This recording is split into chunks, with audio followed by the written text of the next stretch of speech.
नमस्कार, आप देख रहे हैं प्रदेश का नंबर 1 और सबसे भरोसेमंद news channel India news Haryana और मैं हूं आपके साथ आयुष चित्रांश। महामारी के दौर में किसान आंदोलन का समाधान कब निकलेगा, आखिर कब सरकार और किसानों के बीच सुलह होगी, ये सवाल लगातार बरकरार है। सैकड़ों किसान दिल्ली से सटे बॉर्डर पर डटे हैं तो प्रदेश के कई हिस्सों में टोल प्लाजा पर भी शांतिपूर्ण धरना प्रदर्शन चल रहा है। लेकिन आजकल टोहाना में मामला गरमाया हुआ है। दरअसल सोमवार को वैक्सीन कैंप का उद्घाटन करने पहुंचे जेजेपी विधायक देवेंद्र बबली का किसानों ने विरोध किया था।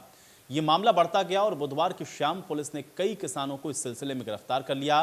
लेकिन अब आंदोलन की अगुवाई करने वाले किसान नेताओं के बयान भी आमने सामने हैं। गुरनाम चंदूनी का यह कहना है कि संयुक्त किसान मोर्चा विधायक का घेराव करने वालों के साथ नहीं है, कुछ लोग अपनी राजनीति को चमकाने में लगे हैं। तो फिर उधर किसान नेता राकेश टिकैत का यह कहना है कि आंदोलन कर रहे बच्चे बागी नहीं बल्कि हमारे ही हैं और उन बच्चों को हम समझाएंगे, पुलिस को जरूरत नहीं है। तो बड़ी बहस में सबसे पहले चंदूनी और टिकैत के बयान को आपको सुनवाते हैं, फिर चर्चा को आगे बढ़ाएंगे। पीछे बड़ी गहरी साजिश है और उसका आंदोलन को तोड़ने का षड्यंत्र है। खराब है ना, 2 घंटे का कैद कितने बजे से कितने बजे तक है? 11 बजे से 1 बजे तक है। और अगर उसके पहले वो माफ़ी मांग लेता है या उस पर पर्चा दर्ज कर देते हैं फिर नहीं होगा, और अगर वो ऐसा नहीं करते हैं तो फिर उन्हों को कहना चाहेंगे कि एक तो अफवाहों से बचें, दूसरा ये जो तोड़ने वाले हैं इन लोगों से बचें। ये तो आंदोलन को ऐसे कर देंगे फिर जैसे जाट आंदोलन हुआ था, खुद बागी होकर चलेंगे। अगर किसी का कहना ही नहीं मानना, अगर पंचायत का ही फैसला नहीं मानना, खुद बागी होकर चलना है और फिर शहीद कहवाएंगे, फिर कहेंगे हमारा ये हो गया, हमारा ये हो गया, अब वो भाग गया, अब वो चला गया। कहाँ भाग गया भाई? मेरे मुकाबला कर लेंगे ये? मेरे पर तो 45 केस दर्ज होगी, क्या किया इन्होंने अभी तक? तो वैसे ही हम कहेंगे हीरो बनने के लिए करते हैं, ऐसे ही इन्होंने सिरसा के अंदर तोड़ा था। हमने ये कहा कि हमारे ही बालक हैं, वहाँ चले गए होंगे तो हैं सब आंदोलन का हिस्सा है सब, और उनको किसी चीज से वो हुआ होगा तो उनको समझाएंगे। वे हमारे हैं तो हम समझाएंगे उनको, पुलिस फोर्स को जरूरत उनको समझाने की। तो किसान नेताओं के बीच विरोधाभास आपने देखा साफ देखने को मिल रहा है। तो फिर वहीं सरकार ने भी यह साफ कर दिया है कि आंदोलन का तो अधिकार है लेकिन कानून हाथ में लेने का अधिकार किसी को नहीं।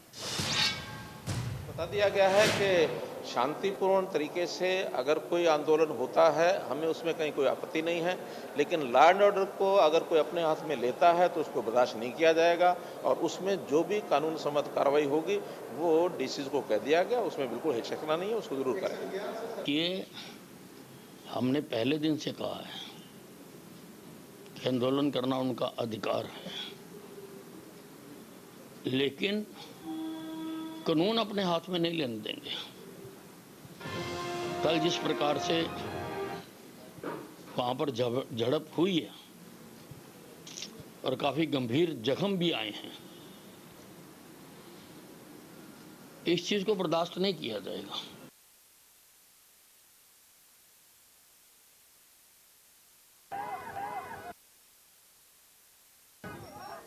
तो सुना आपने मुख्यमंत्री को भी, गृह मंत्री को भी, साथ ही साथ 2 किसान नेताओं के भी स्टेटमेंट हमने आपको सुनवाए हैं। अब इसी के साथ सवाल ये यहाँ पर सबसे महत्वपूर्ण है, एक तो ये है कि आंदोलन की आड़ में आखिर माहौल खराब करने की कोशिश है किसकी? किसानों के सहारे राजनीति चमकाने की कोशिश कौन कर रहा है? आंदोलन का तो अधिकार है, लेकिन क्या जो रास्ते रोके जा रहे हैं इस तरीके से रोकना ये भी सही है? और आंदोलन की अगुवाई करने वालों में ही ये विरोधाभास क्यों देखने को मिल रहा है? और क्या वाकई में किसान आंदोलन के सहारे राजनीति चमकाने की कोशिश हो रही है? और अगर ऐसा है तो फिर ये राजनीति चमकाने की कोशिश कर कौन रहा है? ये अपने आप में कई अहम सवाल हैं जिस पर आज हम लोग आज की बड़ी बहस करेंगे और ये कोशिश करेंगे जानने और समझने की कि आखिर इसके पीछे के मायने क्या हैं। तो कुल मिलाकर के ये तमाम जो बयानबाजियां हो रही हैं इसके मायने क्या हैं, आज बड़ी बहस में इसी पर चर्चा होगी। चर्चा से पहले आज के अहम सवाल उस पर भी नजर डालते हैं। सवाल आज की बड़ी बहस का पहला यही है कि आंदोलन की आड़ में आखिर माहौल को कौन खराब कर रहा है? चूंकि ये बात कई बार आपने सुनी होगी, अभी किसान नेताओं को भी आपने सुना, उन्होंने भी इसी बात को कहा है। दूसरा सवाल आज की बड़ी बहस का यह है कि किसानों के सहारे आखिर राजनीति चमकाने वाले वो कौन लोग हैं? ये भी अपने आप में एक बहुत अहम सवाल है। सवाल आज की बड़ी बहस का तीसरा यह है कि आंदोलन का अधिकार तो है, लेकिन क्या इस दौरान रास्तों को रोकना सही है? ये भी अपने आप में मौजूद दौर का एक बेहद अहम सवाल है। सवाल यह भी है कि आंदोलन की अगुवाई करने वाले जो बयान दे रहे हैं उसमें ये विरोधाभास क्यों है? क्योंकि गुरनाम सिंह चंदूनी किसी बात को कहते हुए नजर आए तो वहीं आपने सुना कि राकेश टिकैत ने भी किन बातों का जिक्र किया है, यानी कि विरोधाभास साफ तौर पर इन बयानों में दिखा है। तो आंदोलन की अगुवाई करने वालों में विरोधाभास क्यों, और इन्हीं सारे सवालों के साथ आज की बड़ी बहस की शुरुआत करते हैं। कुछ मेहमान मेरे साथ जुड़ गए, उनका परिचय पहले मैं आपके साथ करवा देता हूं, फिर चर्चा में आगे बढ़ते हैं।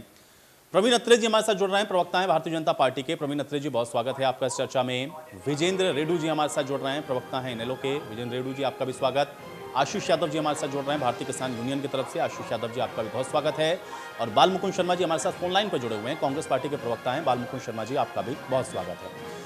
सबसे पहले मैं आज चर्चा की शुरुआत आशीष जी आपसे ही करना चाहूंगा, क्योंकि जिस तरीके से हम लोग देख रहे हैं, खासतौर से हिसार हो, टोहाना हो, इन सभी जगहों पर इस समय जो परिस्थितियां बन रही हैं, इसको कैसे देखा जाए। और साथ ही साथ आपके दो बड़े नेता दो अलग अलग तरीके की बातों को कहते हुए नजर आए। गुरनाम सिंह चंडूनी किसी और बात को कह रहे थे, राकेश टिकैत ने कुछ और बात कही।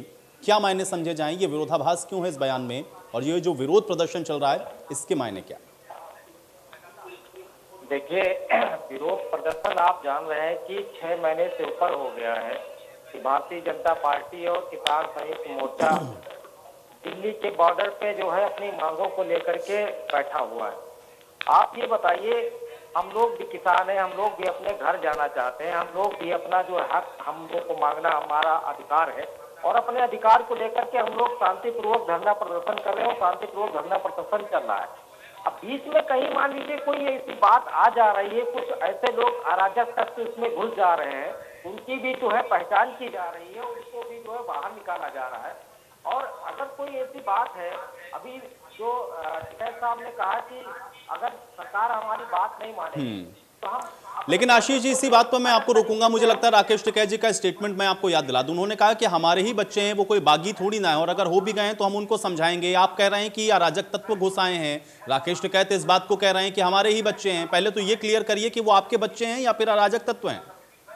देखिए, कोई भी व्यक्ति है तो है तो किसान के घर का है, तो आप अपने ही घर का व्यक्ति, उसको अगर कोई गलत काम किया है तो उसको जो है दंडित करने का काम किया जाएगा। पहले उसकी जांच पड़ताल तो हो जाए, पहले उसकी जांच पड़ताल हो जाए। अगर कोई इसमें दोषी पाया जाता है तो उसको दंडित किया जाएगा। अगर संगठन का व्यक्ति हो तो उसको निकाला जाएगा।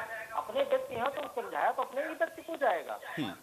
नहीं, लेकिन आशीष जी, फिर इसकी जिम्मेदारी कौन लेगा? चूंकि किसान नेता होने के तौर पर अगर नेतृत्व कर रहे हैं आपके नेता, और चूंकि संयुक्त किसान मोर्चा है, अगर आप ये कह रहे हैं कि एक तरफ की देखिए अराजक तत्व घुसाए हैं या कोई घुसा है, तो हम उसकी जांच करने वाले हैं, हम उसकी जांच के बाद हम इस निष्कर्ष पे पहुंचेंगे कि किसने और किस मंशा से इस घटना को अंजाम दिया।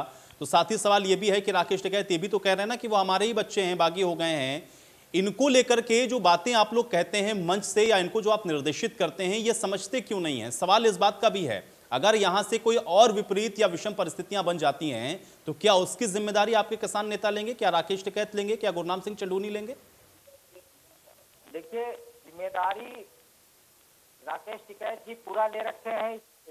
जो प्रदर्शन चल रहा है पूरे जो है 6 महीने से, वो लोग पूरा जिम्मेदारी से काम कर रहे हैं। और कहीं भी कोई अगर दिक्कत होती है तो उसकी जांच पड़ताल होती है, उसकी बैठक होती है कि कहाँ पे ऐसी कोई चूक हुई, किससे गलती हुई, तो उसको निकालने का भी काम किया जाता है। तो ऐसा नहीं है कि जिम्मेदारी से काम नहीं हो रहा। जिम्मेदारी हम लोग पूरा निभा रहे हैं और जिम्मेदारी निभाएंगे। अगर कोई ऐसी गलती कहीं पे कोई कर रहा है तो उसको दंडित भी किया जाएगा। अगर कोई अपना व्यक्ति है उसको समझा बुझा करके उसको सही लाइन पे भी काम में लगाया जाएगा। कुल मिलाकर के जो भी चीजें हैं सिस्टमैटिक ढंग से चलेंगी। कोई अराजक तत्व का कोई भी व्यक्ति होगा उसको बर्दाश्त नहीं किया जाएगा, चाहे अपना कोई व्यक्ति हो चाहे कोई पराया हो, उसको समझा बुझा करके। लेकिन आशीष जी, गुरनाम सिंह चंडूनी तो कह रहे हैं कि उनका तो हमसे कोई लेना ही देना नहीं है, क्योंकि जब पंचायत में ये बात तय हो गई और उसके बाद भी अगर चले जा रहे हैं तो ऐसे लोग हमारे यूनियन के नहीं हो सकते हैं या हमारे साथ जुड़े हुए नहीं हो सकते हैं। उन्होंने तो स्पष्ट तौर पर इस बात को कह दिया। आप कह रहे हैं कि आपके बच्चे हैं या बागी, हम उनको समझाएंगे। नहीं, हमने क्या कहा, मान लीजिए यूनियन के नहीं है तो है ना कहीं किसान के ही है, तो उनको समझाया जाएगा। हमारी यूनियन के नहीं है, कहीं ना कहीं से वो जुड़े होंगे, वो किसान के बच्चे होंगे, किसी घर के परिवार के होंगे, तो उसको उनको समझाया जाएगा ना कि ये गलत चीजें जो है ना करे, और इसको जो है संगठन को कमजोर करने का काम ना करे।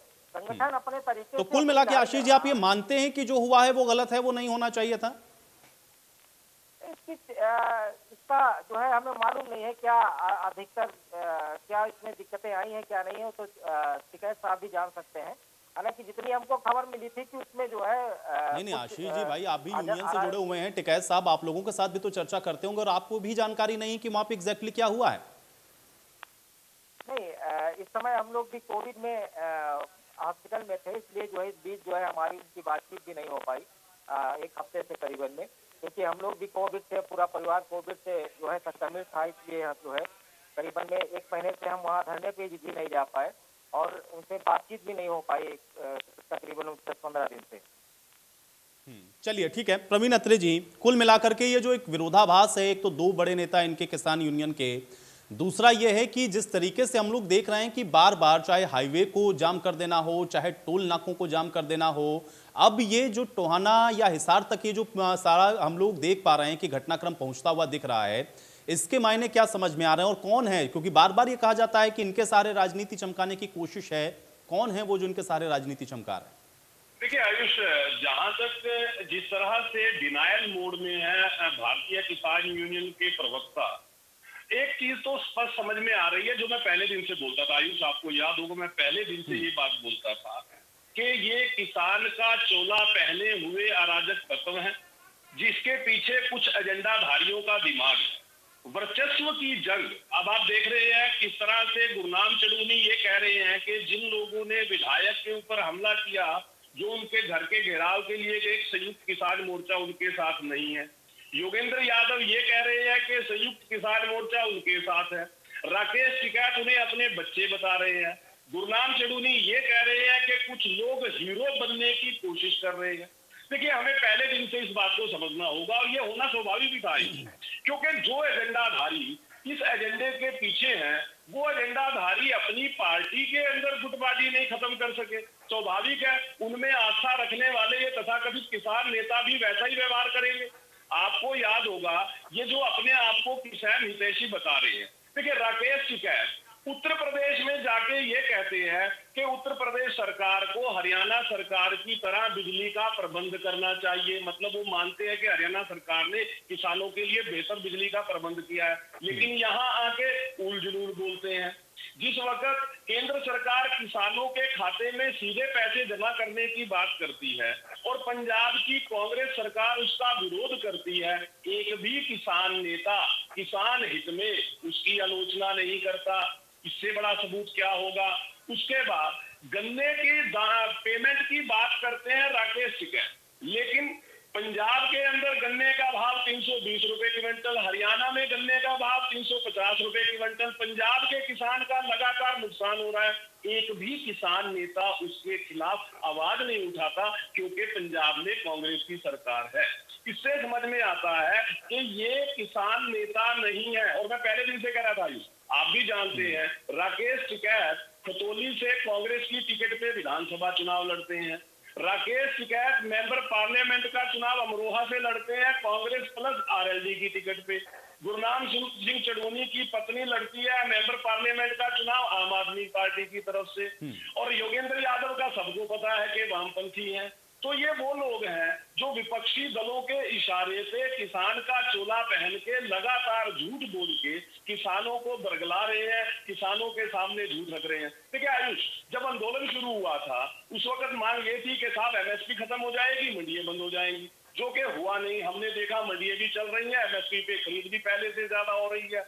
अब इनका जो एजेंडा था, जब इनको लगा कि जिस एजेंडे जिस झूठ को लेके आपने आंदोलन शुरू किया था वो एक्सपोज हो रहा है और दिन प्रतिदिन एक्सपोज हो रहा है, हर एक बीतते दिन के साथ ये लोग जनता के सामने एक्सपोज हो रहे हैं। तो इन्होंने क्या किया, संख्या बल के दम पर जो जनप्रतिनिधि हैं उनके ऊपर हमले करने शुरू कर दिए। ये नहीं चाहते कि जनप्रतिनिधि उन लोगों के बीच में जाएं जिन्होंने उनको चुन रखा है। ऐसा क्या कर रहे हैं इनके दिमाग में? क्योंकि ये जानते हैं कि जब जनप्रतिनिधि जनता के बीच में जाएगा, वो इनकी असलियत जनता को बताएगा, वो इन कानूनों के बारे में जनता को बताएगा, तो जो झूठ और जो भ्रम इन्होंने फैला रखा है वो झूठ और भ्रम दूर होगा। इनका एजेंडा वहां पे भी पिटेगा। इसलिए इन्होंने नहीं, लेकिन प्रवीण जी, फिर आपके जो चुने हुए जनप्रतिनिधि हैं उनके जो सपोर्टर हैं या उनके जो समर्थन में, उनको भी तो भाई आ जाना चाहिए ना कि नहीं हमारा चुना हुआ जनप्रतिनिधि है, उनको आने दीजिए। वो तो दिखते नहीं है, विरोध करने वाले हम वहां पे जरूर दिखते हैं और ये लोग तो पहले दिन से कह रहे हैं कि नहीं जाने देंगे आपको, फिर क्यों जा रहे हैं? और आप लोग, अगर आपको लग रहा है ये स्थितियां बनेंगे तो भाई उसका कोई समाधान सोच के रखिए। हर बार ये विरोध होता है, हर बार सड़क को रोक देते हैं, हाईवे को जाम कर देते हैं, आम जनता परेशान होती है। प्रवीण जी, हल कैसे निकालेंगे इसका? कुछ समझ में आ रहा है कि कैसे हल की ओर बढ़ेंगे? मैं आपको इसका उदाहरण और देता हूँ। देखिए, जिस तरह से बबीता फोगाट का विरोध किया और बबीता फोगाट की गाड़ी पे डंडे चलाए, उस वक्त गाड़ी में उनका 1.5 साल का बच्चा मौजूद था। उस बच्चे का क्या दोष था? और जिस वक्त लोगों ने इस बात को सुना तो विरोध हुआ, जनता खुद विरोध में खड़ी हुई, जनता ने खुद कहना शुरू किया कि एक महिला के ऊपर हमला, और वो भी तब जब उसका 1.5 साल का नवजात बच्चा उसके साथ। तो कौन इनको किसान कहेगा? आयुष, कौन कहेगा ये किसान है? क्या किसान ऐसा कर सकता है? कतई नहीं कर सकता। लेकिन जो एजेंडाधारी हैं, जो इस एजेंडे को चला रहे हैं, वो धीरे धीरे जनता के सामने एक्सपोज हो रहे हैं। देखिए, इन्होंने कहा था कि साहब जो अपने बच्चे हैं उनको समझाएंगे, उनको बता, ये डिनायल मोड। क्या जिन लोगों ने बंगाल की युवती से बलात्कार किया, राकेश टिकैत साहब के साथ वही लोग थे जो वेस्ट बंगाल गए थे प्रचार के लिए। उस बारे में राकेश टिकैत ने क्या किया, क्या कहा? कुछ भी नहीं कहा, बल्कि उस घटना को छुपाने की कोशिश होती रही। जिन लोगों ने 16 तारीख को अस्पताल पे हमला करने की कोशिश की, उनके बारे में क्या कहा? कुछ नहीं कहा, क्योंकि ये इनका एजेंडा है। ये चाहते हैं इस तरह के अराजकता का माहौल बने, प्रदेश के अंदर भाईचारा खराब हो, लोगों में डर पैदा हो, और उस एजेंडे को लेके चल रहे हैं। लेकिन एक अच्छी बात ये है कि हर रोज ये लोग एक्सपोज हो रहे हैं, जैसे कि ये टोहाना की घटना में एक्सपोज हो गए। चलिए विजयन जी, एक चीज मैं आपसे भी समझना चाहूंगा, क्योंकि बार बार जब भी इस तरीके की चर्चा और किसानों से संबंधित होती है तो वो जाकर के कहीं ना कहीं पॉलिटिकल एंगल पर खत्म होती है। क्या वाकई में राजनीतिकरण हो गया है इस आंदोलन का, या वाकई में कुछ लोग ऐसे हैं, कुछ तत्व ऐसे हैं जो इसके सहारे अपनी राजनीति को चमकाने की कोशिश कर रहे हैं, इसलिए लग रहा है कि ये मसला इतना लिंगर ऑन हो या फिर इतना खिंचता हुआ दिख रहा है, इसका कोई हल या समाधान होता हुआ भविष्य में भी नजर नहीं आ रहा? कैसे देख रहे हैं इसको? हेलो विजेंद्र रेड्डू जी। हाँ आयुष जी नमस्कार, और सभी आपके दर्शकों को भी मेरा बहुत बहुत नमस्कार जी। आयुष जी, मैं अपने भाइयों की डिबेट सुन रहा था, उसको मैंने बड़े ध्यान से सुना है। तो मैं यही कहना चाहूंगा कि देखिए, इस आंदोलन का किसी प्रकार का कोई राजनीतिकरण नहीं हो रहा है, और यदि कुछ इसमें जो गड़बड़ हो रही है, इसके लिए कहीं ना कहीं मैं देखिए कोई राजनीतिक बात न करके, बल्कि एक स्पष्ट किसानों की और सरकार के बीच का जो ये टसल चल रहा है, मैं केवल उसके ऊपर बात करना चाहता हूँ। जब 5 जून को ये अध्यादेश लागू हुए, राष्ट्रपति से साइन करवा के बगैर किसी प्रकार की चर्चा के जिस प्रकार से चोर दरवाजे से सरकार ने इन कानूनों को लागू करने का काम किया था, वहीं पर सरकार की नीयत में खोट साफ दिखाई दे रहा था। आयुष जी, इसके बाद चलो धरना प्रदर्शन शुरू हो गए, दिल्ली बॉर्डर पर भी बैठ गए। आज की ताजा हालत की यदि मैं बात करूं, अभी कुछ दिन पहले किसानों ने सरकार को एक प्रस्ताव भेजा कि हम आपके साथ बात करने के लिए तैयार हैं और आप इसका समाधान करवा दीजिए, क्योंकि कोरोना ज्यादा फैला हुआ है, हम भी अपने घरों को चले जाएंगे, इसका समाधान निकल जाएगा। मैंने तो अपनी लाइफ में 60 साल के लगभग हो गया हूं मैंने पहली बार ऐसा सुना है कि सरकार कहती है। विजेंद्र जी देखिए, मैं बड़ी माफी के साथ, विजेंद्र जी बड़ी माफी के साथ मैं रोक रहा हूं, अमूमन मैं रोकता नहीं हूं, मेहमान को मैं पूरा समय देता हूं बोलने के लिए। चूंकि आपने एक बात कही, मैं चाह रहा हूं किसी में मैं अपना सवाल ऐड कर दूं, आप अपनी बात को कंटिन्यू करिएगा। आपने कहा कि किसानों ने प्रस्ताव दिया कि सरकार एक बार समाधान की ओर बढ़ जाए, ताकि कोरोना काल के बीच में जो इस समय परिस्थितियां बन रही हैं उससे सब सेफ रहें। लेकिन प्रस्ताव बातचीत का था, अगर बातचीत का प्रस्ताव होगा, बातचीत के टेबल पर जाएंगे तो फिर वहां तो कुछ ना कुछ नेगोशिएट होगा ना, या तो वहां पर किसी बात पर सहमति बनेगी। आप बाहर बैठकर ये कहते हैं कि तीनों कानून को आप वापस नहीं लेंगे, उससे कम पर हमको कुछ भी मंजूर नहीं है, तो इसके बाद बातचीत की गुंजाइश बचती किस स्तर पर है, मुझे ये बताइए। क्योंकि कानून वापसी की तो आप बात कर रहे हैं ना, फिर बातचीत क्या बची है? वो तो सरकार को उस पर जवाब देना है कि हाँ वो भाई बातचीत करने की, या फिर वो कानून को वापस ले रही है। बातचीत की गुंजाइश कहाँ बचती है अगर आप ये कहते हैं कि कानून ही वापस ले लीजिए? नहीं आयुष जी, मैंने आपकी बात मान ली। किसान कहते हैं कानून वापस ले लीजिए, सरकार कहती है कानून वापस नहीं लेंगे, दोनों एक टेबल पर बैठेंगे तभी तो उनका कुछ समाधान निकलेगा। पहले एक बार अगर सरकार ये कहती है कि मैं टेबल पर ही नहीं बैठूंगी जाकर के, तो भाई साहब बातचीत नहीं चलेगी तो समाधान कैसे निकलेगा? हो सकता है वो टेबल पर बैठ जाते, और जब किसानों ने खुद निमंत्रण देकर के उनको बुलाया है बातचीत के लिए, हो सकता है किसान कुछ ना कुछ सोच करके बुला रहे हो, तो सरकार ने ये अड़ियलपन नहीं दिखाना चाहिए था, वहां जाकर के उनसे बात करनी चाहिए थी। और दूसरी बात, जो मुद्दा आप टोहाना वाला ले रहे हैं, मैं भाई प्रवीण जी को सुन रहा था, हमारे पुराने साथी हैं, लेकिन भाई साहब मैं ये पूछना चाहता हूँ कि जो आदमी 6 महीने से भूखा प्यासा सड़कों के ऊपर बैठा है, और वो इस उम्मीद से बैठा है कि सरकार हमारी बात सुनेगी और हमारा समाधान निकालने का प्रयत्न करेगी, हमारा समाधान निकालेगी, सरकार ने क्यों नहीं ये प्रयत्न किया? वो किसी भी प्रकार से समझाइए। देखिए, एक लोकतांत्रिक प्रणाली में सरकार की एक विशेष जिम्मेवारी होती है कि वो अगर आंदोलनरत कोई भी ग्रुप है उसको जाकर के संतुष्ट करे, चाहे उसकी मांग को मान करके संतुष्ट करे, चाहे उसको समझा करके संतुष्ट करे, लेकिन लाठी और डंडे से तो नहीं किसी को दबाया जा सकता ना। जब किसानों ने ये कह दिया भाई हमारे दिल के अंदर गुस्सा है क्योंकि हमारी मांगे नहीं मानी जा रही है। हमें इन कानून से बहुत बड़ा डर लग रहा है कि आगे हमारे बच्चों का भविष्य खराब होने वाला है। आप हमें समझा दीजिए, अगर ये हित में होंगे तो हम मान लेंगे, लेकिन सरकार समझाने में क्यों नहीं कामयाब हो रही है? आयुष जी, मेरा क्वेश्चन भाइयों ठीक है, से ये चलिए है विजयन जी, मैं कि इसका क्यों नहीं जवाब ले लूंगा। प्रवीण जी इसका जवाब बिल्कुल देंगे और मुझे पता है कि वो आपको इसका बेहतर जवाब दे सकते हैं। बाल मुकुंद जी, मैं एक चीज आपसे जरूर जानना चाहूंगा, क्योंकि प्रवीण जी ने भी इस बात को कहा और आप भी कई बार इस चर्चा में हम लोगों के साथ जब जुड़े हैं तो एक बात ये हमेशा उठी है कि समाधान तो होगा भाई बातचीत के जरिए, लेकिन अगर उसमें राजनीति बार बार आ रही हो या ये हो रहा हो कि इसके सहारे कहीं ना कहीं राजनीति चमकाने की कोशिश है और फिर किसान संगठन में ही आपस में विरोधाभासी बातें अगर सामने आने लग जाएं तो इसके क्या मायने समझे जाएं और राजनीति दरअसल कर कौन रहा है? बाल मुकुंद जी, देखिए, ये आयुष जी आप भी समझते हैं और काफी दिनों से, जब से 6 महीने से ये चला हुआ है आंदोलन, हम लोग कई बार इस डिबेट का हिस्सा रहे हैं आपके साथ। ये दो पार्टी हैं, केंद्र सरकार और किसान, संयुक्त किसान मोर्चा। 40 लोग संयुक्त किसान मोर्चा के तरफ से एक डेलीगेट है पूरा, और भारत सरकार के वजारत में जितने मंत्री हैं वो लोग हैं, प्रधानमंत्री को वो रिपोर्ट करते हैं। ये विषय ये है कि देखिए, कृषि जो कानून बनाए गए 3, ये तो उद्योगपतियों के दबाव में सरकार ने बनाए हैं, सीधे प्रधानमंत्री ने बनाए हैं। प्रधानमंत्री का अपना स्वार्थ है इसमें। प्रधानमंत्री उन लोगों को फायदा पहुंचाना चाहते हैं जिन लोगों ने इनको प्रधानमंत्री बनाया। अब जो लोगों पर राजनीतिक आरोप, ये तो देखे बातें हैं, बातों का कुछ भी नहीं होता, बातें थोड़ा इधर की निकलेंगी थोड़ा उधर की निकलेंगी। किसान आंदोलन बहुत बड़ा आंदोलन है, ये एक पवित्र आंदोलन है। कुछ किसान नेताओं के कुछ विचार हो सकते हैं, कुछ के कुछ हो सकते हैं, लेकिन सभी किसान नेताओं के ये विचार तो है ही कि काले कानून वापिस होने चाहिए। इस पे तो एक मत आप भी हैं, हम भी हैं। विषय ये है कि देश के प्रधानमंत्री पे ऐसी क्या दबाव है, ऐसा क्या प्रेशर है कि जिन उद्योगपतियों ने उनको प्रदेश के मुख्यमंत्री से प्रधानमंत्री बनाया है, उनके लिए ये कानून बनाया गया है। और प्रधानमंत्री उस पर टस से मस नहीं होते, कोई चीज सुनने के लिए तैयार नहीं है। प्रधानमंत्री ने अपनी मूछ का सवाल नहीं बनाया है, प्रधानमंत्री ने उनके लिए सौदा कर दिया ये, और उससे पीछे नहीं हट रहे प्रधानमंत्री।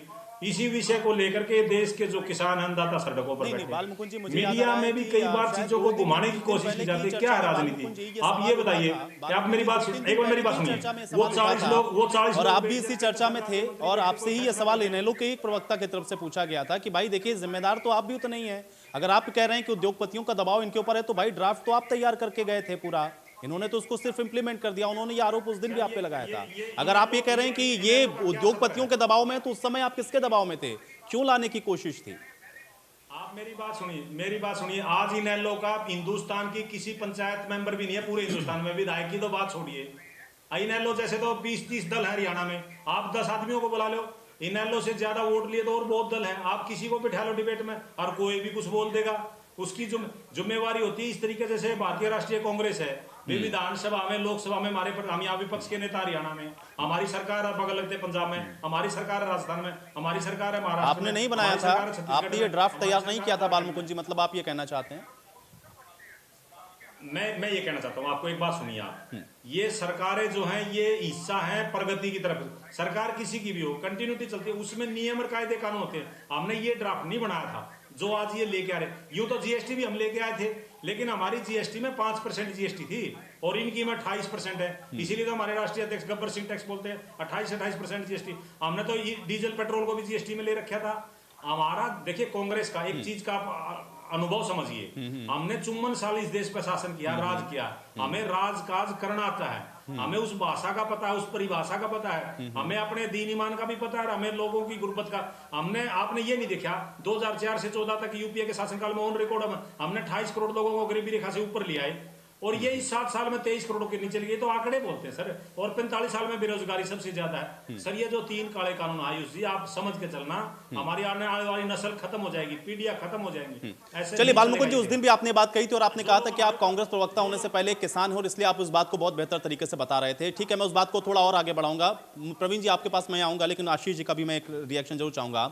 आशीष जी, इससे पहले भी देखिए, मैं कई बार ये सवाल पूछ चुका हूं। देखिए, विरोध करने का, प्रदर्शन करने का बिल्कुल अधिकार है, आपको अपनी बात को बिल्कुल पुरजोर तरीके से उठाने का भी अधिकार है। आप खुद कह रहे थे कि शांतिपूर्वक प्रदर्शन आपका चल रहा है, पिछले 6.5 महीने से ज्यादा को होने को आ रहा है, लेकिन बार बार विधायकों को आप, चलिए ठीक है, रोक भी रहे हैं, उनको विरोध के स्वरूप आप काले झंडे पे दिखाएं, लेकिन उनकी गाड़ी के शीशे को तोड़ देना या फिर उनके साथ अभद्रता करना, किसी के कपड़े फाड़ देना, और फिर इसकी जिम्मेदारी आपको लोगों के या फिर आपके नेताओं के द्वारा ना लिया जाना, आपको नहीं लगता कि कहीं ना कहीं यहीं से आंदोलन की जो छवि है वो खराब होती है?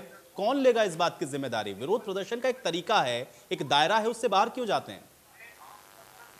देखिए, ऐसा है, बीजेपी सरकार किसानों से बात नहीं करना चाह रही। जो किसान इस भारत के राज्य पे जो है राज कर रहे हैं, बीजेपी किसानों की बदौलत जो है भारत की जो है कुर्सी पे राज कर रहे हैं प्रधानमंत्री, और प्रधानमंत्री एक बार भी किसानों से बात नहीं करना चाहते हैं। जो समस्याएं हैं भाई किसानों नहीं आशीष जी, देखिए फिर आप मेरे सवाल को घुमा रहे हैं। मेरा सवाल बहुत सीधा सा है। मैंने कहा, पहले ही सेंटेंस में मैंने कहा कि आपको विरोध का पूरा अधिकार है। ये बात नहीं सुनते हैं, आप विरोध करिए, आपको पूरा अधिकार संविधान देता है। लेकिन किसी की गाड़ी के शीशे को तोड़ देना, किसी के कपड़े को फाड़ देना, ये अधिकार कौन सा संविधान आपको देता है? आप उसी संविधान की तो दुहाई देकर के बैठे हैं ना, आज विरोध प्रदर्शन कर रहे हैं। इसकी जिम्मेदारी कौन लेगा? और आज ये घटनाक्रम हुआ है, आप कह रहे हैं कि हमारे बच्चे हैं, या हम उनमें से आइडेंटिफाई करके उनको या तो बाहर करेंगे या उनको हम सही रास्ते पर लाएंगे, लेकिन भविष्य में नहीं होगा, इसकी जिम्मेदारी कौन लेगा? क्योंकि आप खुद कह रहे हैं कि सरकार तो सुन नहीं रही आपकी। मतलब आंदोलन अगर लंबा चलेगा तो भविष्य में ऐसी घटनाएं ना हो, इसकी जिम्मेदारी कौन लेगा? आशीष जी, ये नेता आपकी जिम्मेदारी क्यों नहीं लेते हैं इस चीज की? भविष्य में ऐसी घटना ना हो, इसकी जिम्मेदारी कोई नहीं ले पाएगा। देखिए, आंदोलन है, आंदोलन चलते रहेंगे, और देश में ऐसे नहीं तमाम आंदोलन हुए हैं और आंदोलन होते रहेंगे, और घटनाएं होती रहेंगी। आप देखिए, बीजेपी के जितने भी नेता हैं, विधायक हैं, सांसद हैं, आज तक जब से जीत गए ना तो कभी गांव में देखने गए, ना किसी का हाल जाना। तो अभी भाई साहब कह रहे थे कि जो है सबको गेहूं की तौलाई हो रही, गन्ने का भुगतान हो रहा है। अरे मैं कह रहा हूँ कि अभी आपके इंडिया न्यूज उत्तर प्रदेश उत्तराखंड पे ही खुद आप दिखा रहे हैं कि वहाँ पे गेहूं का भुगतान नहीं किसानों का हो रहा है, और कोरोना काल में गेहूं की तौलाई नहीं हुई। आप जो सरिया है 38 रुपए वाली सरिया जो है 75 रुपए में बिक रही है, और हमारा गेहूं 1800 रुपए वाला जो है 1400 रुपए में बिक रहा है। तो मतलब ये सरकार कह रही है, चला रही है शासन, मतलब किसानों की आज वो हालत है। आशीष जी, देखिए ये चर्चा से थोड़ा सा इतर है। मुझे पता है कि आप उत्तर प्रदेश के परिप्रेक्ष्य में बोल रहे हैं, और उत्तर प्रदेश के अंदर चर्चा में आप भी मेरे साथ इसी चैनल के माध्यम से कई बार जुड़े हैं। उत्तर प्रदेश के अंदर फिर अगर आप जाएंगे तो फिर भूतपूर्व सरकारों से आपको तुलना करनी पड़ेगी। उस समय कितना खरीद होती थी, इस समय योगी आदित्यनाथ वहां पर क्या कर रहे हैं, वो विषय थोड़ा अलग है, वो विषयांतर है, इसलिए मैं नहीं जाना चाहता हूं। मैं हरियाणा के लिहाज से स्पेसिफिकली यहां पे जरूर समझना चाहूंगा, क्योंकि यहां पर तर्क हरियाणा के हिसाब से रखे जाते हैं। प्रवीण जी बताएंगे कि पिछली सरकारों ने कितना किया, इस बार मनोहर सरकार कितना कर रही है। इसलिए मैं ये चाह रहा हूं कि आंदोलन के अंदर जो इस समय स्थितियां हो रही, थोड़ा उस पर हम चर्चा कर लें। इसकी जिम्मेदारी तो आशीष जी किसी ना किसी को तय करनी पड़ेगी ना। ये कह देने से तो काम नहीं चलेगा कि इसको कोई नहीं रोक सकता। मतलब ये अराजक होता रहेगा क्या? कोई किसी को भी गाड़ी तोड़ेगा, किसी के कपड़े फाड़ेगा। ऐसे आंदोलन अगर आप चलाएंगे तो कैसे इसको निष्कर्ष तक ले जाएंगे? आशीष जी, ये जिम्मेदारी कौन लेगा? हरियाणा की हम बात ले ले, अगर हरियाणा की बात ले ले, जब प्रदर्शन चालू हुआ था तो हरियाणा सरकार ने ही गड्ढे खुदवाए थे, वहां पे किसानों को आने से रोका था, लाठीचार्ज किया था। तो क्या इनका नैतिकता है? ये किसानों के ऊपर बनता है कि इनके ऊपर पानी का बौछार चलाएं, उनके ऊपर जो है गड्ढे खोद दे? वो अपनी मांग को लेकर के आ रहे हैं। आज किसी का विरोध हम कर रहे हैं तो इनको जो है लग रहा है कि हमारी गाड़ियां रोकी जा रही, हमें रोका जा रहा है। अरे बिल्कुल रोका जाएगा। गांव में जाने से बीजेपी का कोई भी कार्यकर्ता, कोई भी मंत्री आएगा, गांव में रुकने नहीं देंगे, उनको ठहरने नहीं देंगे। इस बार आए वोट मांगने की हैसियत से वोट मांगेंगे ये लोग। क्या चाहते हैं लोग? हमने इनको वोट दिया, मंत्री बनाया, विधायक बनाया। आशीष जी, ये संविधान के तहत आप लोग कर रहे हैं कि हम किसी को घुसने नहीं देंगे, किसी को आने नहीं देंगे, किसी को जाने नहीं देंगे? ये अधिकार संविधान ने दिया है आपको। नहीं, आप कानून से बड़े हैं, आप संविधान से ऊपर हैं कि आप जो चाहेंगे आप ऐसा करेंगे। उसका एक तरीका है आशीष जी, उसका एक तरीका है। संवैधानिक व्यवस्था के अंदर सरकार से अगर आप असंतुष्ट हैं तो वोट की ताकत से इन सरकार को सत्ता से हटाइए, लेकिन हम आपको आने नहीं देंगे, घुसने नहीं देंगे। आप साहब जाके दिखाइए, हम आपकी गाड़ी के शीशे तोड़ देंगे, और फिर आप कहेंगे कि हम शांतिपूर्वक आंदोलन कर रहे हैं, हमारा तो आंदोलन संविधान के अनुरूप है। ऐसे कैसे चलेगा आशीष जी?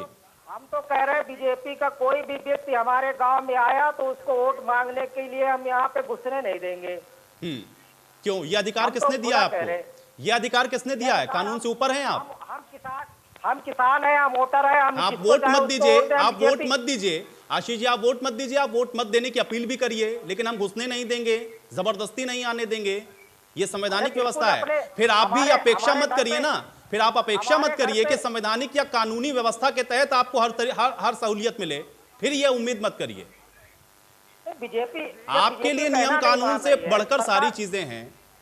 आशीष जी थोड़ा सोचिए, बोलने से पहले सोचिए, बोलने से पहले सोचिए और एक्शन करने से पहले सोचिए कि आप क्या कर रहे हैं और उसका असर इंपैक्ट क्या हो रहा है। आशीष जी फिर सोचिए, आशीष जी फिर सोचिए। कानून से अगर आप ऊपर हो गए तो फिर मेरा कोई सवाल नहीं है, कानून से ऊपर है, फिर आपकी जो मर्जी आप कर सकते हैं। प्रवीण अत्रे जी, कानून से ऊपर इसी कानून को तो रद्द करने के लिए तो हम लोग धरने पर तो ठीक है ना, वो अधिकार आपको संविधान ने दिया, लेकिन ये अधिकार आशीष जी संविधान ने आपको नहीं दिया है कि आप किसी को भी आने से रोकें, जबरन रोकें, किसी को जाने ना दें। ये अधिकार आपको नहीं मिला आशीष जी, इसको समझिए। प्रवीण अत्रे जी, भाषा का प्रयोग चाहे आशीष हो, चाहे गुरनाम चलूनी हो, चाहे राकेश टिकैत हो, किसी को भी लीजिए, ना ये सुप्रीम कोर्ट को मानते हैं, ना ये संविधान को मानते हैं, और ना ही ये देश की कानून व्यवस्था में विश्वास करते हैं, और ना ही पार्लियामेंट को मानते हैं। मतलब इनका जो स्पष्ट कहना है कि हम तो लठ के दम पे काम करेंगे, जो संभव नहीं है, मित्र को समझना चाहिए। देखिए, मैं एक उदाहरण छोटा सा देके मैं फिर बाल मुकुल जी की बातों का जवाब दूंगा। इन्होंने कहा साहब हमने वोट दे के बनाया था। मैंने अभी तो बताया कि राकेश टिकैत तो कांग्रेस पार्टी से चुनाव लड़ते हैं, तो आपने भारतीय जनता पार्टी को वोट दिए, मत कहिए। दूसरी बात, आपके मुजफ्फरनगर के जिला प्रधान, भारतीय किसान यूनियन के जिला प्रधान मुजफ्फरनगर ने अपनी धर्मपत्नी को जिला परिषद का चुनाव लड़वाया था अभी, और उसको पहला दूसरा नंबर तो छोड़िए, जनता ने उसको 5वें नंबर के काबिल नहीं समझा। ये तो आपकी हैसियत है, यहाँ बैठ के बड़ी बड़ी बातें मत कीजिए। अब मैं बात करता हूँ कांग्रेस के मित्र। कांग्रेस के मित्र ये कहते हैं कि साहब ये जो कानून 3 बनाए हैं, मोदी जी ने ये उद्योगपतियों के दबाव में बनाए हैं, लेकिन हम जो बनाना चाहते थे, हम ऐसा नहीं बनाना चाहते। बिल्कुल सही कहा मित्र, हमने एपीएमसी एक्ट में अमेंडमेंट की और आप एपीएमसी को खत्म करना चाहते थे। ये अंतर है। 2013 में डॉक्टर मनमोहन सिंह पार्लियामेंट में खड़े होकर इन्हीं कृषि सुधारों की वकालत कर रहे थे, जिनके विरोध में आज आप खड़े हैं। अगर मान लीजिए आप इनके विरोध में खड़े हैं, जो जिक्र रेड्डू साहब कर रहे थे कि 5 जून को पार्लियामेंट के अंदर बैकडोर से कानून आ गया, रेड्डू साहब ये तो पूछ लेते कि राहुल गांधी जब पार्लियामेंट में इन कृषि कानूनों पे चर्चा हो रही थी तो वो पार्लियामेंट से गायब क्यों थे? अरे इतने बड़े किसान हितैषी हैं राहुल गांधी, चर्चा के समय वो पार्लियामेंट से गायब हो गए। ये सच्चाई है। और उससे बड़ी सच्चाई मैं ये जानना चाहता हूँ, इतने बड़े अगर आप किसान हितैषी हो, आपके टाइम में कादमा कांड हुआ, किसान को गोली से उड़ाया। लोनी बॉर्डर पे राजीव गांधी जी ने किसान को गोली से उड़ाया। निसंग में भजन लाल जी ने किसान को गोली से उड़ाया। जब जब किसान आपसे मांग करने आया, आपने उसके ऊपर गोली चलाई। ये तो आप किसान हितैषी हो। किसान अगर ये मांग करता है कि मेरी फसल का पैसा सीधा मेरे खाते में डाल दीजिए, तो आपकी पार्टी पंजाब में 4 मंत्रियों को केंद्र में भेज देती है ये कहने के लिए कि किसान को सीधा पैसा मत दीजिए। क्यों भाई, क्यों नहीं चाहते आप किसान को उसकी फसल का पैसा सीधा मिल जाए? दूसरी बात, हरियाणा के अंदर, आशीष जी आपको भी बता देता हूं, जो मैंने कहा था कि हरियाणा के अंदर गन्ने का भाव पूरे देश में सबसे ज्यादा दिया जा रहा है, 350 रुपए। पंजाब में 320 रुपए है। 30 रुपए प्रति क्विंटल का नुकसान होता है पंजाब के किसान का। 10,000 करोड़ रुपया सालाना नुकसान होता है। कभी आप किसान हितैषी बन रहे हो, आवाज उठाइए पंजाब के किसान के लिए। क्यों नहीं बोले आप आज तक? क्योंकि वहां पे कांग्रेस की सरकार है, जो कि आपकी राजनीतिक माता पार्टी है, इसलिए आप बोलते नहीं। हरियाणा प्रदेश के अंदर कांग्रेस की सरकार थी। आखिरी खरीद जो गेहूं की कांग्रेस की सरकार ने की थी, वो मात्र 56 लाख मीट्रिक टन थी। मनोहर जी ने 82 लाख मीट्रिक टन की खरीद की है। अंतर देख लीजिए कितना है। कांग्रेस की सरकार जब हरियाणा में थी, केवल गेहूं और धान उसकी खरीद एमएसपी पे होती थी, और वो भी पूरी नहीं होती थी। मनोहर 10 फसलों की खरीद एमएसपी पे कर रहे हैं। बाजरा हरियाणा सरकार 2150 रुपए में खरीदती है, जबकि राजस्थान में 1000 रुपए में बिक रहा था। पंजाब खरीद नहीं करती। सरसों की खरीद पंजाब सरकार नहीं करती, ना राजस्थान सरकार करती है, जबकि हरियाणा की सरकार एमएसपी पे खरीद करती है। फिर ये कांग्रेसी मित्र एक झूठ और बोल देते हैं कि साहब ये कहते तो हैं लेकिन खरीद नहीं करते।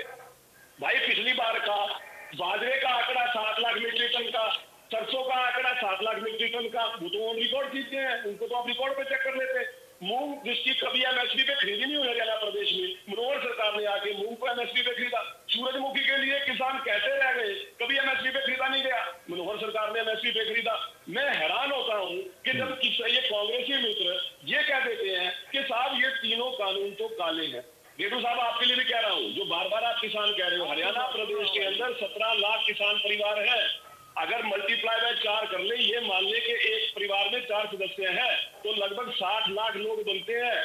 क्या सारे के सारे आंदोलन के लिए आके बैठ गए? अरे 2,000 3,000 लोग इकट्ठा कर लिए कांग्रेस ने। भूपेंद्र सिंह हुड्डा ने अपने समर्थकों को ये बोल दिया कि आप जाके बॉर्डर पे बैठ जाओ, और अगर वो 2-4 हजार लोग वहां पे आ गए तो बाकी 16 लाख से ज्यादा जो किसान है वो कहाँ है भाई? वो इन कानूनों से खुश हैं, वो चाहते हैं। और दूसरी बात, हमने अपने घोषणा पत्र में बाल मुकुंद जी बड़ा स्पष्ट लिखा था कि हम सत्ता में आएंगे तो ये कृषि सुधार करेंगे। हमने वोट जनता ने हमें इसलिए दी थी कि हम जब सत्ता में आए तो इन कृषि सुधारों को करें, और हमने अपने वायदे के हिसाब से कृषि सुधार किए। मुझे एक बात का जवाब और चाहिए, जब ये ऑर्डिनेंस पास हुए तो यही राकेश टिकैत जो है उन्होंने धन्यवाद किया था मोदी जी का कि मोदी जी ने महेंद्र सिंह टिकैत साहब की। प्रवीण जी देखिए, इसका कोई जवाब नहीं है क्योंकि ये कई बार हम लोग सवाल पूछ चुके हैं और इसका जवाब दाएं बाएं से निकल जाता है। झूठ बोलते हैं, भ्रम बिल्कुल ठीक है। विजेंद्र रेड्डू जी, मैं एक रिएक्शन ले लेता हूं। प्रवीण जी अब देखिए समय मेरे पास थोड़ा कम है। विजेंद्र रेड्डू जी, मैं चाह रहा हूं जवाब दे प्रवीण जी की बात का। आयुष जी जो ये कह रहे हैं, मैं तो एक ही बात कहना चाहूंगा। देखिए, कांग्रेस के राज में पैसा गया था स्विस बैंक में, और भाजपा के राज में पैसा गया अडानी और मोदी की जेब में। कोई किसी ने भी किसान का भले का काम नहीं किया। दूसरा जो आपका क्वेश्चन चल रहा था आंदोलन से रिलेटेड, उस आप कह रहे हैं कि भाई किसी को अधिकार नहीं है रास्ते रोकने का, लेकिन सरकार को भी ये अधिकार किसने दिया है कि जो आदमी दुखी बैठा है उसकी आग में जाकर के घी डालने का काम करते हैं। उन्होंने विजेंद्र रेड्डू जी, मुझे लगता है कि आपने शायद मेरा तर्क सुना नहीं। मैंने कभी नहीं कहा कि आपको ये अधिकार नहीं, मैंने ये कहा कि आप ये नहीं कह सकते हैं कि फला व्यक्ति आएगा फला व्यक्ति नहीं जाएगा। आप वोट के आधार पर अगर आप खुश नहीं है सरकार को, आप बदल सकते हैं। ये अधिकार सरकार के पास भी नहीं है, वो आपके पास है। लेकिन आप ये कहें कि नहीं साहब हम आने नहीं देंगे आपको, या हम आपके साथ ऐसे ही पेश आएंगे, या हम आपकी गाड़ी के शीशे तोड़ेंगे, आपके कपड़े फाड़ेंगे, ये संविधान आपको अधिकार नहीं देता है। आपको विरोध प्रदर्शन का पूरा अधिकार है, विरोध प्रदर्शन आप करिए, उस पर आपको कोई रोक नहीं है। किसानों ने ऐसा कहीं नहीं किया है, क्योंकि किसान तो अपना आंदोलन कर रहे थे। जब धारा 144 प्रदेश में लगी हुई है, सभी को घर के अंदर कैद करके रखा है कोरोना महामारी के कारण, कोई बाहर नहीं जाएगा।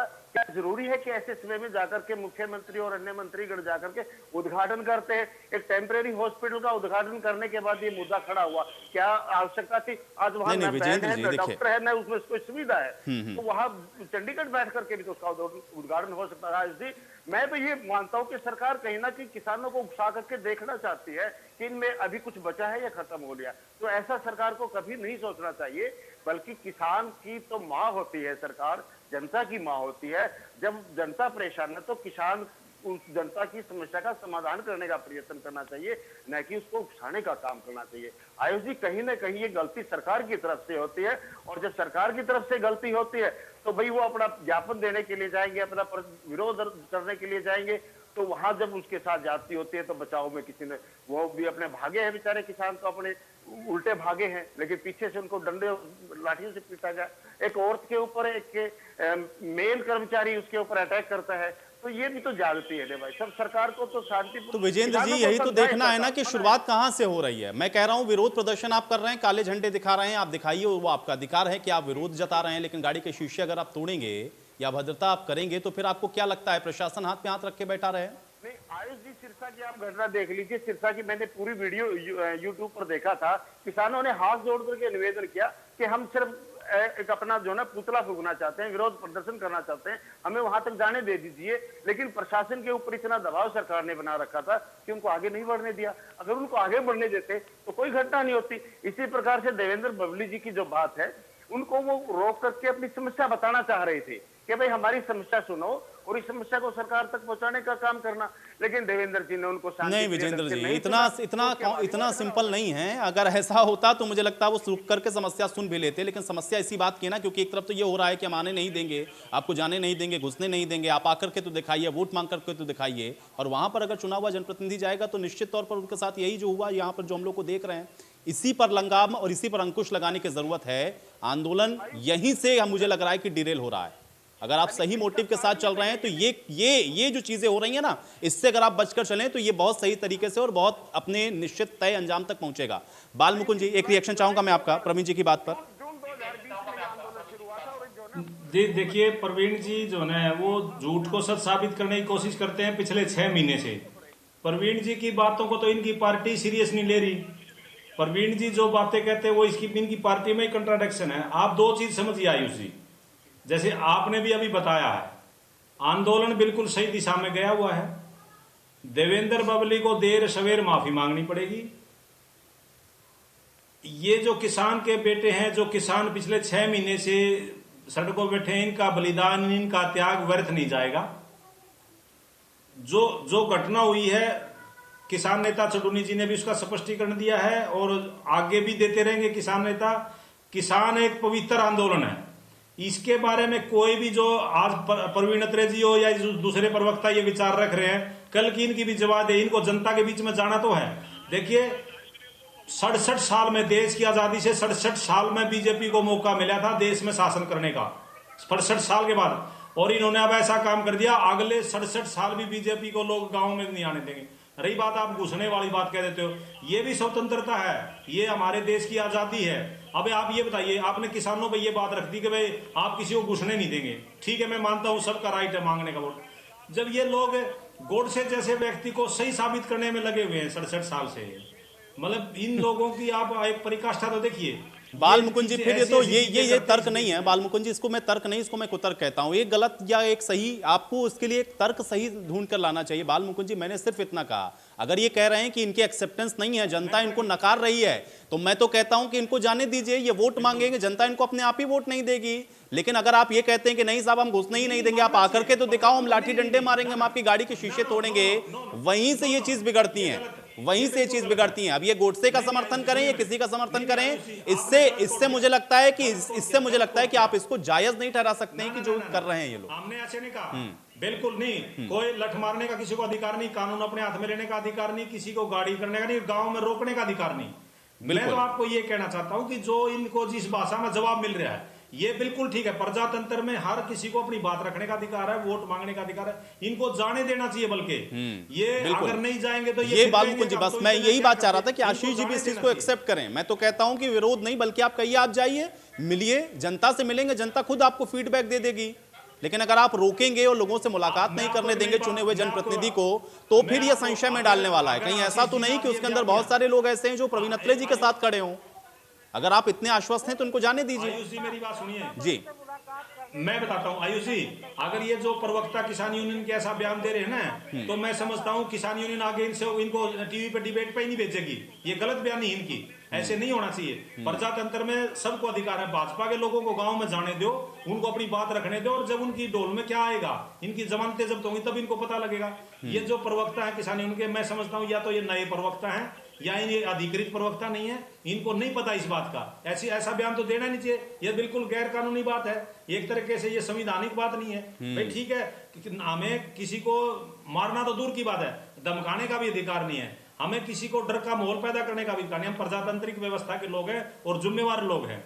मैं तो एक उदाहरण दे रहा था बीजेपी को, हालांकि बीजेपी का इस तरीके का सत्र नहीं है, ये लोग कुछ भी कह सकते हैं। इन्होंने इतनी बड़ी झूठ बोल दी, हमें कहते हुए शर्म आती है। महात्मा गांधी जी बिड़ला जी के यहाँ रहते थे, सारी दुनिया को पता, विश्व के पता। आज प्रधानमंत्री क्या कहता है, मैं अंबानी अडानी के घर रहता हूं, तो क्या बात हो गया, महात्मा गांधी जी भी रहते थे। कितनी बड़ी शर्म की बात है, इतने बड़े संत के ऊपर संत से अपनी तुलना करते। अरे महात्मा गांधी जी तो वहां रहते थे, संत की उपाधि मिली थी उनको, आपने तो ये देश बेच दिया अडानी अंबानी को, ये सारी दुनिया सर्वविदित जान। आप इस बातों को छोड़ दीजिए, मैं 30 सेकंड की एक बात लेता हूँ आयुष जी। आज ये देश मर रहा है कोरोना काल में, आप ये दवाई खरीद करके राज्यों को नहीं दे सकते। अब इन्होंने बेहाल छोड़ दिया सारा देश। ये कह रहे 45 से ऊपर की तो केंद्र देंगे, 45 से नीचे की स्टेट देंगे। इतनी बड़ी अव्यवस्था का आलम फैला दिया। चलिए बालमुकुंद जी, इस पर भी हम लोग चर्चा करेंगे, क्योंकि कोरोना पर हम लोग लगातार चर्चा कर रहे हैं। बालमुकुंद जी, हम लोग कोरोना पर जिस दिन चर्चा करेंगे उस दिन बिल्कुल हम लोग इस विषय पर जरूर चर्चा करेंगे। प्रवीण अत्रे जी क्या कहना चाह रहे हैं? मैं कहना चाह रहा हूं कि जिस तरह से बालमुकुंद जी आप तर्क कर रहे हैं, मुझे समझ में आ गया कि कांग्रेस धरातल में क्यों चली। देखिए, सोनिया गांधी CWC के अंदर मीटिंग करके प्रस्ताव भेजती है प्रधानमंत्री जी के पास कि आप केंद्र प्रदेशों को अधिकार दे दो वैक्सीनाइजेशन का। अब केंद्र सरकार ने जब 18 से 44 तक का अधिकार प्रदेशों को दे दिया, तो यहाँ पे फिर कांग्रेस प्रवक्ता ये कह रहे हैं कि साहब आपने प्रदेशों को भी छोड़ दिया। अरे छोड़ किसे पूछ रहे थे, जो ये मांग कर रहे थे। दूसरी बात, जो बात इन्होंने कही है कि साहब हम इस बात में विश्वास नहीं करते, इनको आने देना चाहिए। बालमुकुंद जी, ये बात भूपेंद्र हुड्डा जी से कहलवा दीजिए मीडिया में एक बार। लेकिन मैं जानता हूँ यारे, जो कांग्रेस पार्टी अपने प्रदेश अध्यक्ष को लठों से पीट सकती है, उससे ज्यादा हिंसा कौन करती होगी? उससे ज्यादा हिंसात्मक पार्टी कौन सी होगी जिसने अपने प्रदेश अध्यक्ष को नहीं उसको लठों से मारा? तो मेरा केवल ये कहना है कि आपका डर, क्योंकि जब हम जनप्रतिनिधि जाए आएंगे जनता के बीच में, हम कृषि कानूनों के बारे में उनको बताएंगे, किसानों को बताएंगे, उनको सच पता लगेगा। और आप चाहते नहीं कि उनको सच पता लगे, इसलिए आप अपने एजेंडे को इस तरह से अराजक माहौल बना के चलाना चाहते हो। लेकिन मेरा फिर कांग्रेस को कहना है कि अगर आपने अपने आप को नहीं सुधारा तो आप जो 40-45 सीट आई है पार्लियामेंट में वो 0 हो जाएंगी, जैसे वेस्ट बंगाल में हुआ। जो हालात आपके पुडुचेरी में हुए, जो हालात आपके असम में हुए, उससे बुरे हालात होंगे। वेस्ट बंगाल वाली स्थिति में जाओगे। बंद कर दीजिए इस अराजकता को, बंद कर दीजिए इस झूठ को। आपने किसानों के लिए किया क्या है? मैं केवल एक जानना चाहता हूँ। आई किसान नेता यहाँ पे बैठे हैं, ये मुझे ये बता दें, बतौर किसान नेता एक उदाहरण दे दें कि किसी किसान की भलाई के लिए इन्होंने कोई ऐसा काम किया जिससे किसान की उपज बढ़ गई, जिससे किसान की खेती जो है वो आसान हो गई। कोई एक उदाहरण बता दीजिए। ये किसान नेता कहते हैं अपने आप को, सिवाय अराजक एजेंडे चलाने के इन्होंने किया क्या है? क्या कभी किसान के लिए कोई ऐसा काम किया? पूछिए राकेश टिकैत से कि क्या ऐसा कोई उदाहरण है उसके पास? पूछिए गुरनाम चंद्र से, क्या उसके पास कोई ऐसा उदाहरण है कि उसने किसान के हित में ऐसा कोई काम कर दिया? केवल अपने राजनीतिक एजेंडे के लिए अपनी। चलिए, बात नेताओं की आती है तो लोग सभी बचाव करने पर आ जाते हैं, लेकिन सवाल इसी बात का है कि समस्या का जो हल है वो निकलेगा कैसे, और ये सवाल आज भी लगभग 6.5 महीने के बाद भी बरकरार है। बहुत शुक्रिया आप सभी का समय निकालने के लिए, आज इस चर्चा का हिस्सा बनने के लिए। आज बड़ी बहस में मेरे साथ फिलहाल इतना ही।